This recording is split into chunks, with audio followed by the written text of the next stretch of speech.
Hello everyone and welcome to my channel. This is the 51st part of What If Deku Had a Robot Wolf. I hope you enjoy. Link to the original story and author in the description. Chapter 51, Fear. What do you mean, they were all brain dead? Barrows asked, a horrified look on her face. She was sitting in an interrogation room. Sitting opposite her was Clairvoyance, with one of her sidekicks standing behind her. A woman with a flying squirrel mutation. Clairvoyance nodded, a frown on her face. Every Humorize member we found on that train was brain dead. Every last one of them. There was no response to any form of stimuli from any of them, she said. We fear that this is the fate of all surviving members of Humorize. We have arrested several members of Humorize since we found out about the bombs, and it's been the same thing with them. No brain activity. Barrows slumped in her chair. This can't be happening. This can't be. Hundreds of her brothers and sisters, stacked up like cattle and left empty husks, puppets under someone else's control. Was that all they were to those freaks, puppets to be controlled? It wasn't fair. Why were these guys targeting them? Why not some other organization that was pro-quirk? If they wanted people with quirks, then why not target them? Why target the one group that wanted to destroy all quirks and only had a small number of quirked members? What were these people trying to accomplish? Was there anything else? Were you at least able to get them out of there? Barrows asked, wanting something to help distract her from the fate of her colleagues. I'm afraid not, Clairvoyance replied. Before we could conduct a full examination of the site and start evacuating the survivors, Raft showed up. One of their trains was caught up in the incident as well, and they are not permitting us anywhere near either of the trains. Of course, neither is the WHA. The Russian government isn't happy about this standoff, as both trains are blocking an important line. This sadly has prevented us from removing any of the Humorize members stored within those containers. Right now we're trying to come to some sort of agreement, but Raft isn't making it easy. Thankfully, the Russian government has agreed to come in and extract the surviving Humorize members. But we're not sure what we can do for them in their current state. Oh, those fuckers, Barrows cursed. Why do they always have to be getting in the way of things? Those were her colleagues in those containers. And those quirk-loving PMC fuckers were preventing them from being rescued. She was so glad that the Russian government had stepped in to get her colleagues out of there. They'd all die if they didn't get onto life support soon. You know them? Claire asked. We've dealt with those quirk-loving fucks more than a few times, Barrows replied with a nod. Mostly they're operatives trying to infiltrate our organization. I dealt with a lot of them personally. Raft tried to infiltrate Humorize? Claire said, looking surprised. Why? Raft is as pro-quirk as you can get. I don't know, Barrows replied. We were never able to get any information out of them. The first few we captured used cyanide capsules. So we stopped bothering to capture them and just killed them the moment we confirmed they were a Raft operative. Perhaps they were interested in the trigger bombs you lot were making, the flying squirrel woman spat. Probably, Barrows said calmly. They only started trying to infiltrate our organization after we started developing them. No idea why they would be interested in the bombs. You could ask them, but knowing their policy on operations that go south, they'll deny they were involved and say it was a rogue element. Claire nodded. It was annoying how many times those guys pulled out that excuse, and even more annoying was that they kept getting away with it. One of these days Raft was going to do something that even that excuse wouldn't be able to protect them. So, they probably wanted to know about the bombs, Claire said before she scowled. How could your entire organization be on board with mass genocide? Not everyone in Humorize knew about the bombs, Barrows replied. Our leader, Fleck Turn, knew that the majority of our members would be against the idea of mass genocide, even if it was to save mankind. We're all still human after all, and not everyone can stomach killing. So, only a select few knew about the bombs. Less than 1,000 really. Of course, we were several months away from putting our plan into action. And the only bomb we have is a prototype. I see, Claire said. She was just glad that Humorize couldn't enact this grand plan of theirs. But still, what those usurpers were doing was inhumane.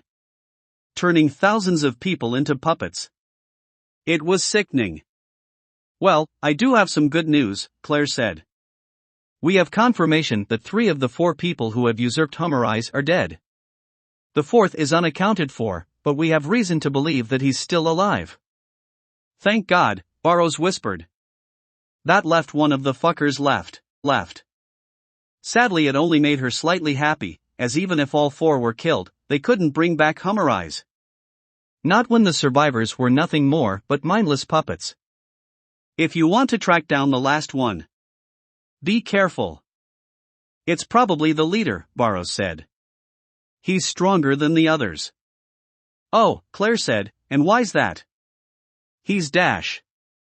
I just know, okay, Barrows replied, sounding slightly shaken. All 4 of them had this presence to them. Just being near them terrified me. But their leader, he was different. His presence felt more suffocating, horrifying, hungry. Just being in the same building as him made me feel like someone had their hands all over me, ready to dash, she said before she shuddered, remembering the feeling she felt around the man. Violate you? The woman with the flying squirrel mutation asked. Barrows shook her head. No. Ready to rip me apart and tear my soul from my body. There was also this hunger I felt around him. Frightening, endless hunger. And it got worse the closer I was to him. The others had similar presences, but theirs were more manageable. His though. It felt like I was in the presence of something unnatural, inhuman, an affront to everything that ever lived. That my soul was slowly being sucked out of me just by being near him. Like a black hole, consuming all that comes near, she said, shuddering with fear as the memories of that thing came back. Whilst he was at our main branch, after they revealed their true presence, I could not sleep. Not with him around. It was just too much. The others I could tolerate. But him, his was almost suffocating. Claire nodded, shuddering slightly. Do you know where their leader went? Japan, Barrows replied quickly. I remember him saying something about heading to Japan. No idea why though. He took Fleck turn with him, as well as some of our more dangerous quirked members. Leviathan, Rogan, Sidero, and several others. Why he went there I do not know. But, if you ever encountered him, for God's sake, be careful. Because he is not natural. Don't worry.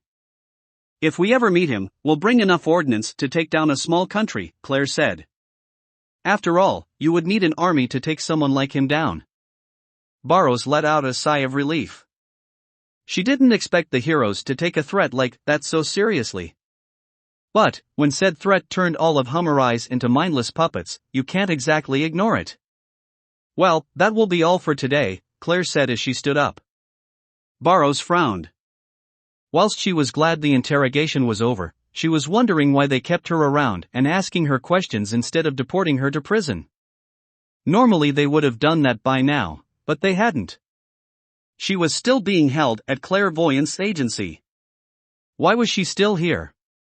And why was the woman so interested in her?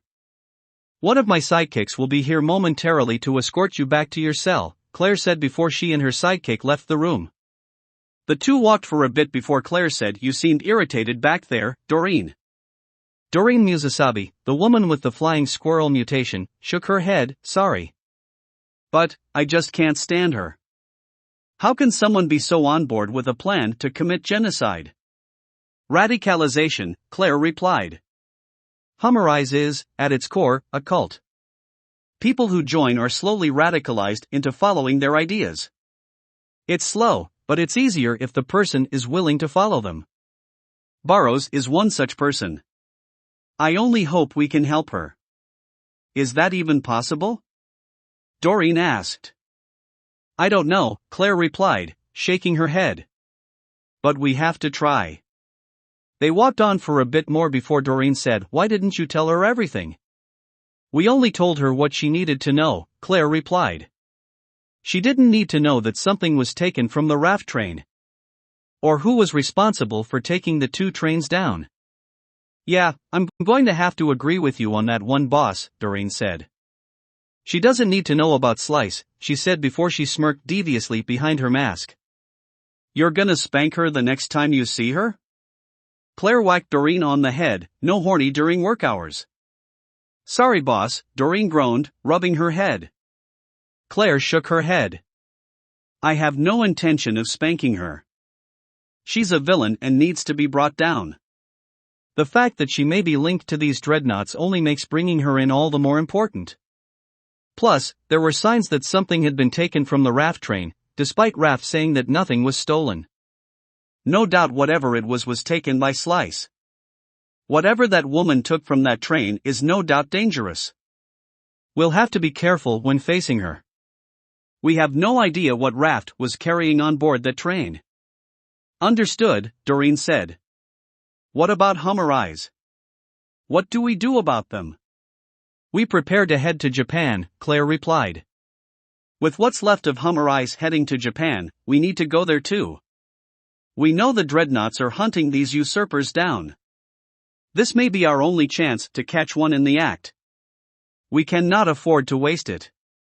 Understood, sir, Doreen said before the two stopped and looked out a window towards the shanty town that lay on the other side of the river, and the lone WHA quadrotor returning from it. Claire was unfortunately the only hero in Otheon's capital whose patrol routes and routes of her sidekicks included the shanty town. The other heroes in the city didn't see any reason to patrol it, not when there was not much money to be made. Money-hungry bastards. They're heroes for crying out loud. They were here to help people, not get rich. What about Barrows? Doreen asked. What do we do about her? Claire smirked. We bring her with us. Nizu wants a word with her. 5 down. 4 to go. The remaining 4 have been located. They are all situated in Japan. Good. Divert all assets to Japan and focus on finding the 3 not aligned with Hummer Eyes first. Once they are eliminated, we shall deal with him. Understood, my lord. As Mother commands, so shall it be. So, tell me everything you know about Avalon's bioweapons division, Izumi asked. She was currently sitting on her bed, holding her Durandal plush whilst Durandal himself sat on the floor. There's not much to tell that isn't already publicly available, Durandal replied. Paxton was against the idea of forming a bioweapons division. Unfortunately, his board of directors had other ideas. So they forced his hand. He never got along with the therapist. Despite the name, the therapist preferred to make a person's mental problems worse. Not helped by his quirk making it easy for the man to break people. He was by far the best at breaking people. Unfortunately, none of the people he talked to survived. All of them eventually took their own lives. Anyway, Paxton and the therapist never got along. Paxton never did like chemical warfare and the therapist disliked Paxton's belief in the need for proper mental health care, Durandal continued. Paxton would often storm into the workshop I was stored in complaining about the guy and wishing for an opportunity to dispose of him and the entire bioweapons division. When the Long Island massacre happened, he got his chance. You see, Paxton never ordered the attack, no one did. The therapist launched it all on his own, without any form of approval. Needless to say, Paxton used this as an excuse to get rid of the entire division. The board didn't stop him. Guess the therapist gave them a reason to rethink the idea of using biological and chemical weapons on a mass scale. Paxton sent his deadliest hunter to destroy the bioweapons division. Hunter was an efficient killer. Give him a name and he wouldn't stop until that person was dead. He single-handedly killed everyone who was a part of the bioweapons division. Well, I thought he did. Whilst Hunter said that he killed the therapist, no one could be truly sure that the man was truly dead. He never took off his gas mask, so no one knew what he looked like underneath it. So, if anyone survived the purge, it's probably him, Izumi said. She wasn't completely certain that that was the case. Someone else may have survived, but this therapist guy sounded like the most likely one to survive. If he did survive, then he must be working for the League or assisting them in some capacity, Durandal said. As well as several other groups. Izumi frowned as she held her plush closer. I hoped Sue's going to be okay. This can't be good for her. Sue was currently held up in her room, snuggled up to her heated blanket. Only Himiko was with her at the moment. The frog girl didn't take the news that Mutator was nothing more but a pawn for someone else. Let's just hope that it's not the therapist who survived, Izumi said. If he was working with the League, then I have no idea how much chaos he could cause. Any idea what his quirk is? Afraid not, Durandal replied, shaking his head. All I know is that his quirk was useful in breaking people's minds, nothing more. But yeah, I share your hope that the therapist is dead. Because from what I heard from Paxton, he's not a man you want running around unrestrained. Izumi nodded before she stood up, still holding the plush. Well, nothing we can do about it at the moment. Let's just hope the pros can deal with the League before we graduate. I've had enough of villain attacks and general chaos. She said before she stopped. Nope, not jinxing it. She won't say it. You just what? Durandal asked. Nothing, Izumi replied. Let's just go downstairs. Durandal nodded before the two left the room and headed downstairs. In the living room, most of the class was milling about. Although a few looked worried, especially those with mutation quirks or whose bodies were slightly mutated and different. Kyoko was fiddling with her jacks, Denki sitting beside her. Fumikage was slowly petting Dark Shadow, the latter looking scared. Minoru had taken off one of his balls and was squeezing it like a stress ball. Toru, whilst no one could see how she was doing, was fidgeting with some kind of puzzle box. Tenya was distracting himself with a book on cars. Mei was reading something with her siblings. Mina was fidgeting with her hair. Koji wasn't anywhere to be seen, but Izumi knew that he was outside talking to some of his animal friends. And Hanta was messing with a piece of tape. A few students with transformation quirks were also acting similarly. Whilst those with mutation quirks were always affected by Mutator's gas, a few transformation quirks did mutate as well when exposed, as well as those whose bodies weren't what you would consider normal. Only those with emitter quirks were truly safe. But for how long would that be the case? Momo, Izumi said as she walked over to the class representative. Is everyone alright? We're fine, for the most part, Momo replied with a frown. But the news that Mutator was nothing more than someone's pet science project has left most of us shaken. Sue, as you can tell, is among the worst affected. I heard from Atsuka that it's the same thing in 1B as well. Ibara hasn't stopped praying since the announcement. Izumi nodded in understanding. She must have been affected by Mutator as well if her reaction was just as bad as Sue's. I just wish there was something we can do to help them, Izumi said. Don't worry you two, the two looked up to see their homeroom teacher, Kana, standing nearby. Hound Dog is already prepared to help all those affected that day. As well as anyone else who may be affected by the news. I know I'm going to have a word with him, she said, looking at her arm that held her rifle. She did not know what would happen to her if she was exposed to Mutator's gas. And honestly, she didn't want to know. He's going to be quite busy after this, Momo said. That he will, Kana said. He's called in a few friends to help out. Anyway, how's Tsu doing? I heard that she's not taking the news well. She's held up in her room, Izumi replied. Himiko's with her at the moment, but I'm not sure how long she's going to be in there for. She really didn't take the news well. Kana frowned. I'll ask Hound Dog to see if he could have a quick talk with her later. Being with a friend can only help so much. I recommend you give her some space for a bit, crowding around her won't help. Understood, Izumi said. She wanted to help her friend Sue as much as she could, but sometimes, the best way to help someone was to give them some space. And right now, she didn't need 8 people crowding around her. I just hope that she'll be okay soon, Momo said with a worried frown. I'm worried about her. Izumi nodded in agreement before she looked around and noticed someone was missing. Hey wait, where's Achiko? I think she's in her room, Momo replied. No idea why though. I see, Izumi said. I'm just going to go check in on her, she said before she rushed off, Durandal following behind. It was weird, now that she thought about it, but Achiko had been going to her room a lot more after lessons ended.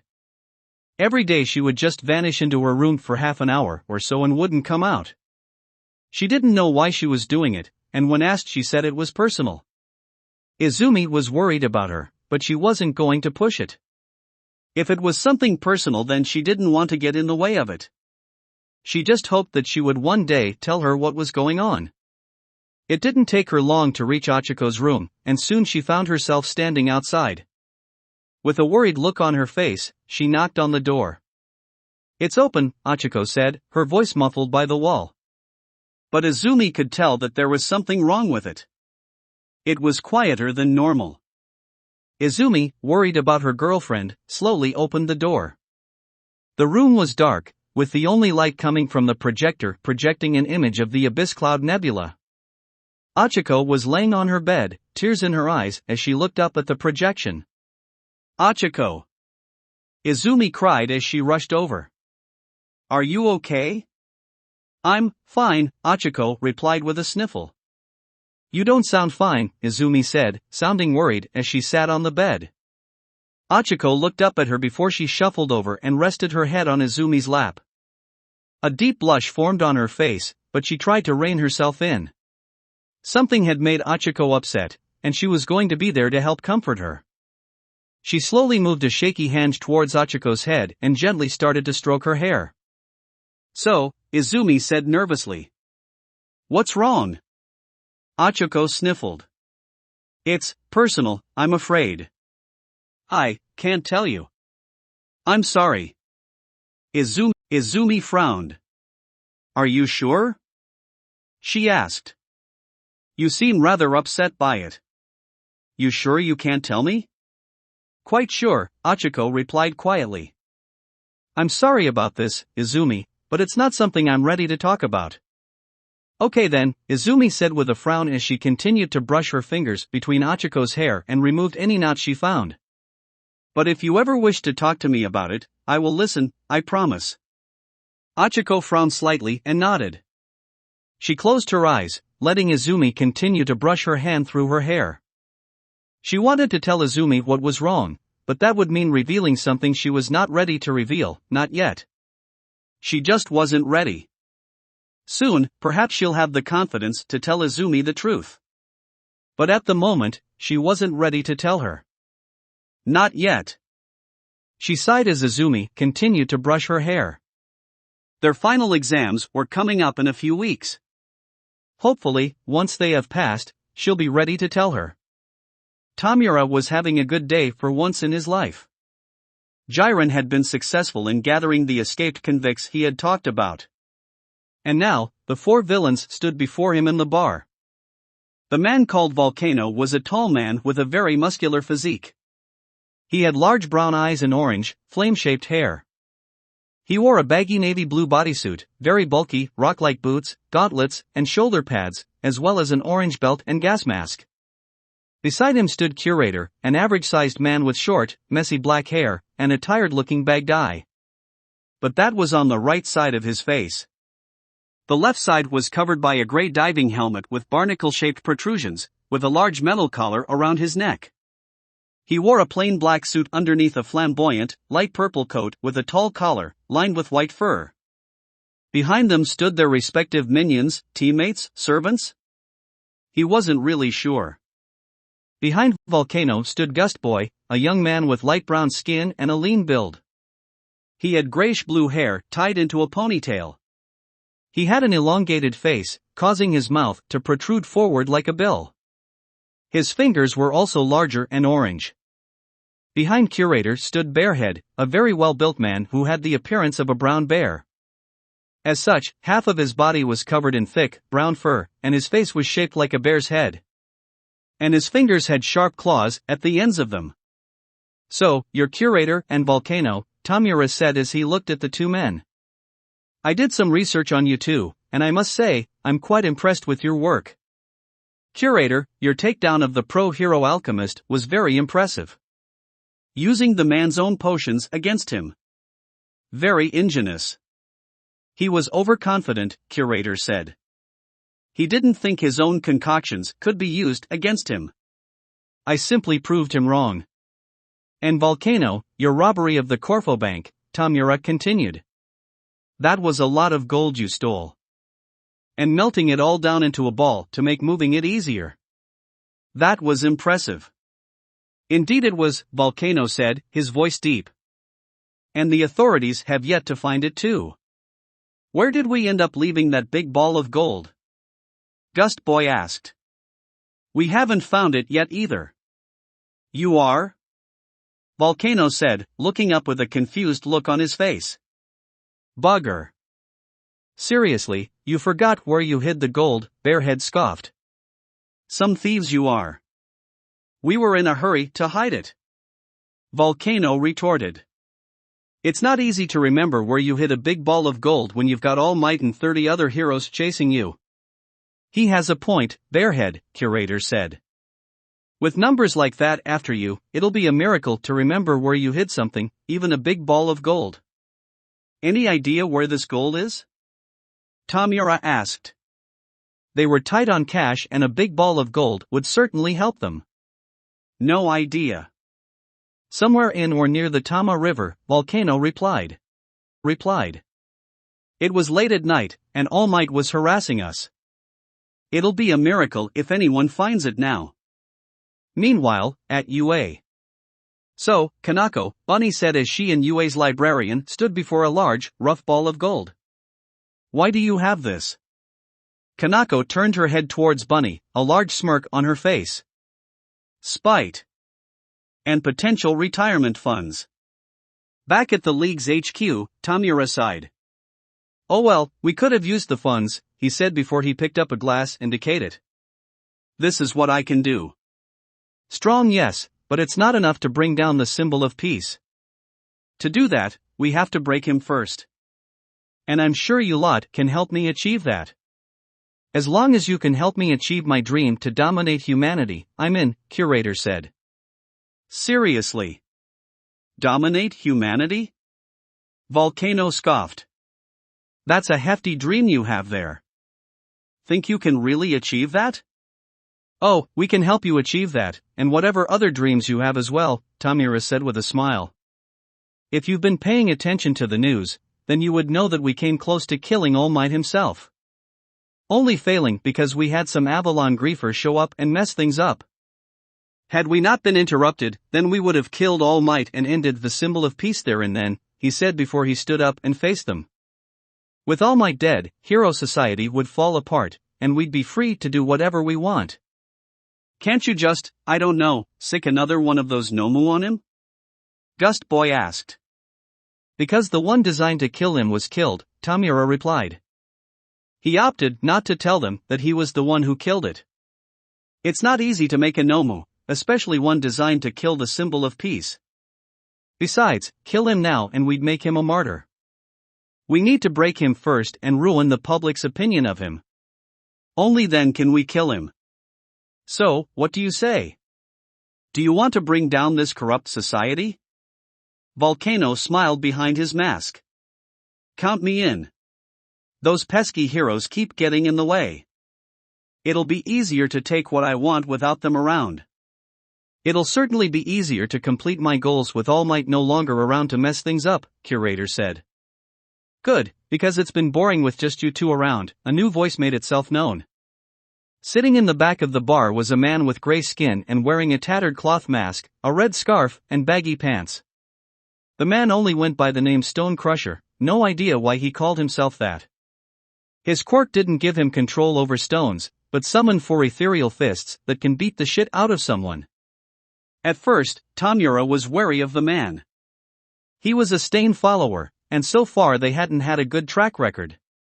But this guy, Stone Crusher, was by far better than anyone from the Children of Blood. He actually had a record of killing heroes. Active ones too. Not retired or crippled ones. Plus Tamura had seen him in action, and oh how good it was to watch him pulverize a hero or two. Also, he's good at League of Legends.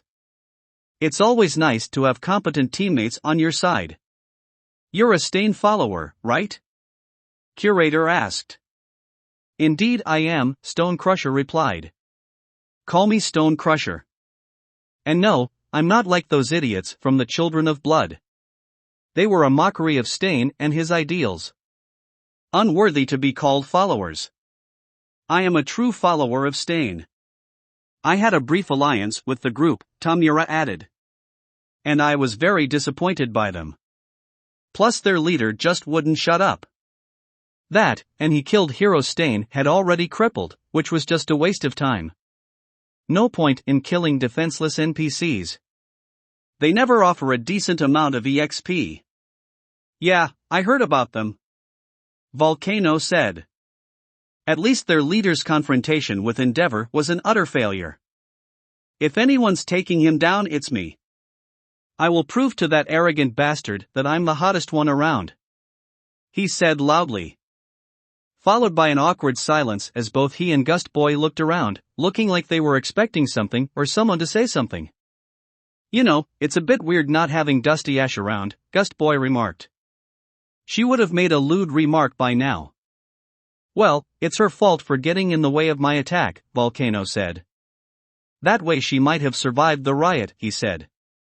Unaware that said dead teammate was currently making out with the bunny bitch Stonecrusher really wanted dead. He had no idea how that woman was able to make him obey her like that, but he was going to make her pay for making a fool out of him. Tamura's phone suddenly beeped. One moment, he said before he took out his phone and looked at him. Looked like Sensei's little spy had a message for him. WHA interested in the Nomu. German pro-hero grill in charge of investigation. He smirked. That was good to know. Having foreign pro-heroes investigating them would be troubling, so it's nice that they have a heads up. He'll have to look into this grill later, just as he knows what he's up against. He'll have to tell Sensei and the doctors about this later. What's that? Curator asked. Just a message from a spy, nothing you need to worry about at the moment, Tamura said as he pocketed his phone. Anyway, welcome to the League of Villains. That will be it for this part. I hope everyone enjoyed. If you did, please leave a like and comment if you want part 52. If you want to hear more from me, subscribe. I hope to see you all in the next one.